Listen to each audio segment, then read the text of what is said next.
একটাই, আমার সব থেকে বড় আনন্দটা আজকে আমি গর্বিত যে সেই চ্যাটার্জি বংশ, সেই ব্রহ্মদত্ত, সেই গদাধর চ্যাটার্জি বংশধর হিসাবে আমি যে দেশ দশের জন্য কিছু কাজ করে দেখিয়ে দিতে পেরেছি কিনা, যে পাগল ছাগল পাগলি ছাগলি করে হাওয়াই চটি, যেখানে রাস্তার মধ্যে লোক পেছনে লেগেছিল বলে আমাকে নিয়ে গিয়ে বিষাক্ত ইঞ্জেকশন করে প্রাণে মারতে গেছিল, সেইখানে পর্যন্ত পুলিশদের কেস করে দিয়ে সবকিছু খেল করে দিয়ে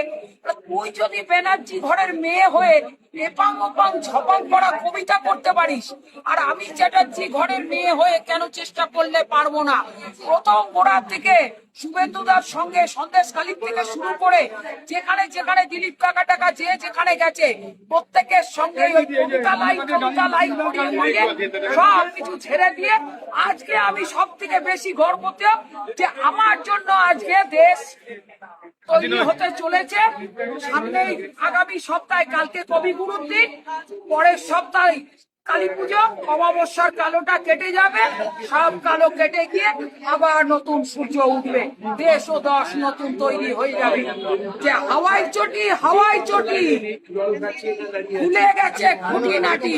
কালকের 174 ধারায় সব ভাঙচুর হয়ে সব ডিপার্টমেন্ট চিঠি